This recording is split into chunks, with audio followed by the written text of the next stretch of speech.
एक मेरा गाना बहुत वायरल हुआ था और किसी कलाकार को जरूर सम्मान देना चाहिए। इसके वजह से वो गाना 8 साल बाद फिर से हिट हो गया।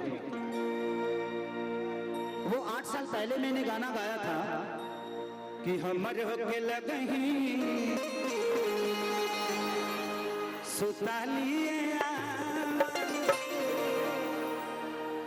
आज से 8 साल पहले 2008-9 में मैंने गाना गाया था और इधर 1 साल पहले प्रिया ने उस गाने को परफॉर्म कर एक वीडियो डाला था और इतना खूबसूरत इसने किया था कि मैं इसको मजबूर होकर मैंने इसको कॉल किया, वीडियो कॉल, और मैंने बात की कि बेटा बहुत अच्छा किया। और उसके बाद मैंने काम भी कराया क्योंकि थोड़ी सी मेरी एज ग्रुप और इसकी एज ग्रुप बड़ी छोटी है, तो इसके साथ में कोई लोकगीत नहीं कर पाता हूँ कि लोग मुझे गाली देंगे यार कि इतनी छोटी बच्ची के साथ आइटम सॉन्ग टाइप का गाना कर रहा हूँ। इसलिए मैं मजबूर हूँ बेटा, नहीं तो मैं आपके साथ बिल्कुल करता और करूंगा। थोड़ा सा और आप बढ़ जाओ फिर जरूर करूंगा, ठीक है। बस वो एज ग्रुप के लिए मैं थोड़ा सा बचता हूँ कि आप में और मुझ में कोई दिक्कत नहीं है, देखने वालों में भी कोई, लेकिन कुछ लोग ऐसे हैं कि उसको अलग तरीके से परोस देंगे और हम दोनों के लिए गलत हो जाएगा। कि हमर होके लगही सुतालिए एक राउंड पी के रोज करे दादा, एक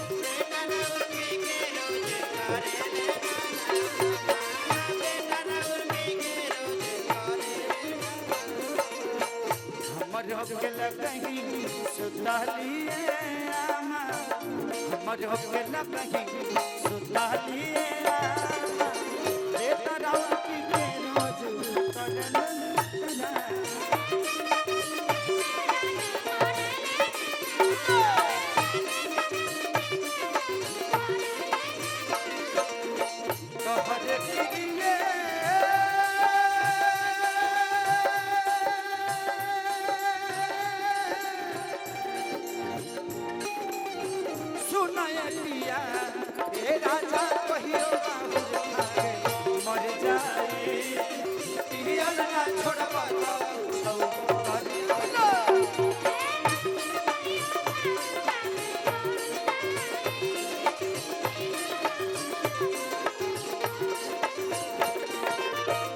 हरे किरिए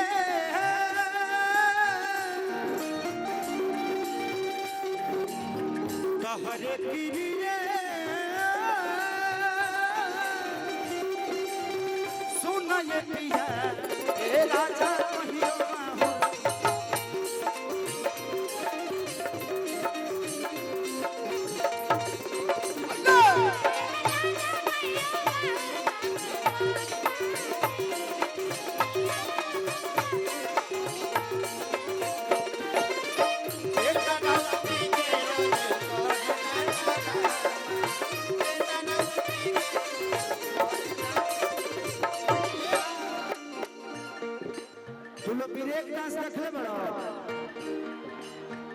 गाड़ी में ब्रेक होला, फॉर्च्यूनर में होला, अपाची में होला, लेकिन केसरिया के कमरों में ब्रेक हुआ।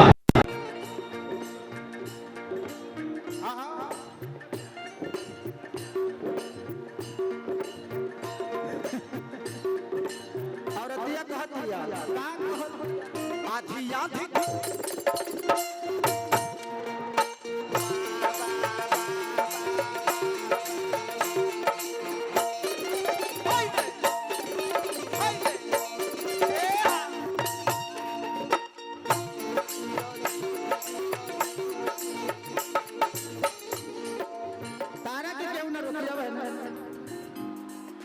दूसर चीज हुआ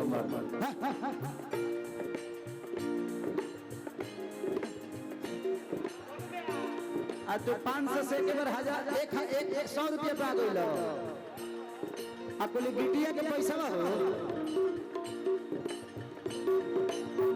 आधी आधी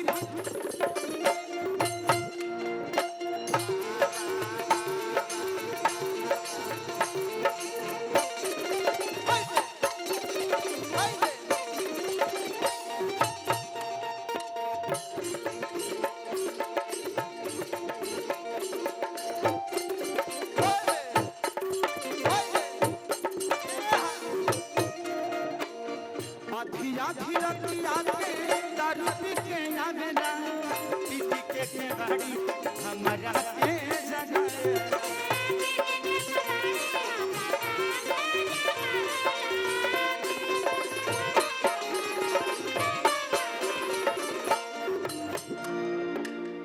आधी आधी रतिया के दारू पीते आवेला किटी के बाड़ी हमारा के जगाए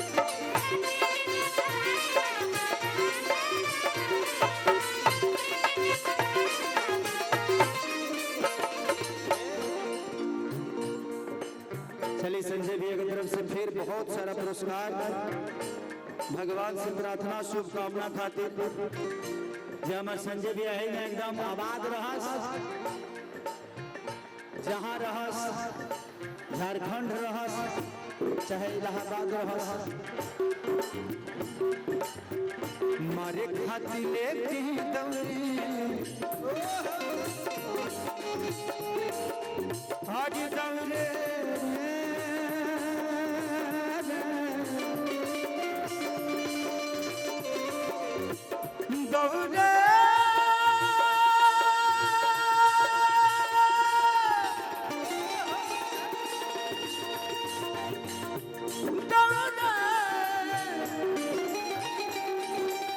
दौड़े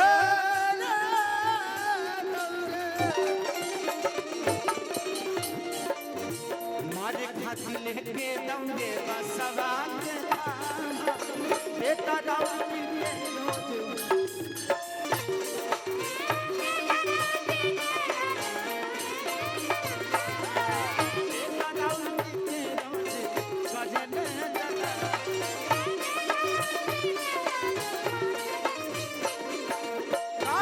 पागल बना के छोड़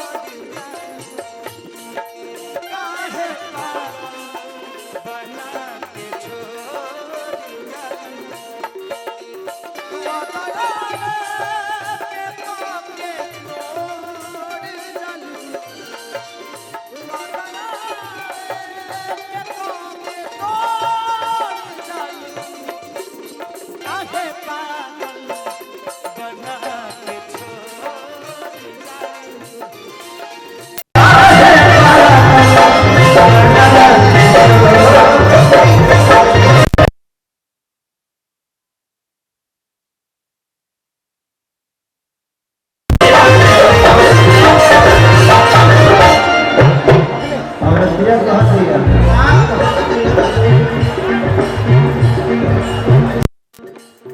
चढ़ली जब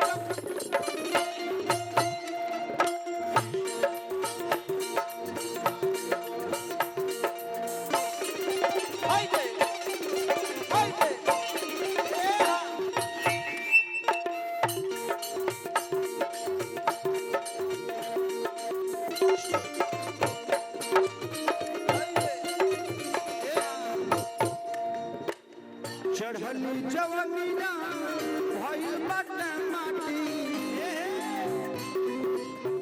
मिलल बा मारा पियवर लपा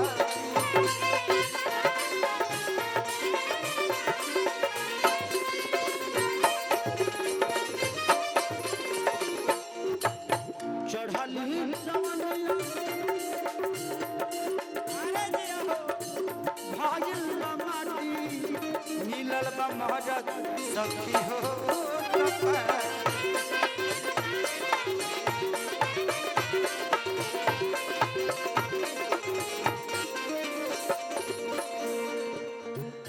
एकरा के बिगड़ल बा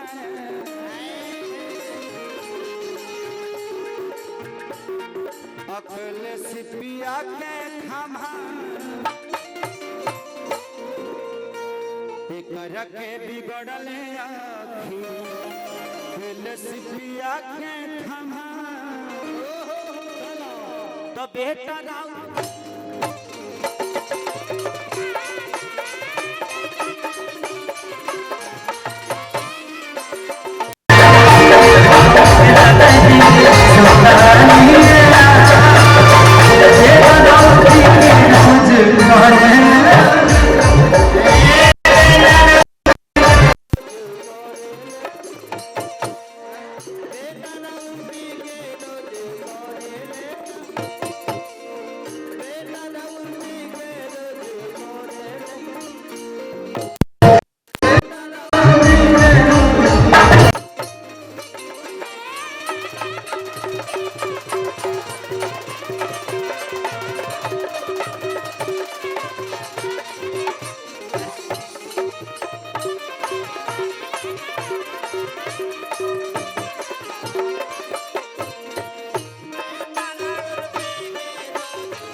इस बच्चे के लिए एक जोरदार ताली बजाइए आप लोग।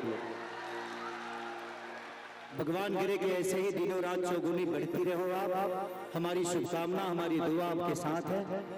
और बहुत थैंक यू बेटा। आप बैठ जाओ।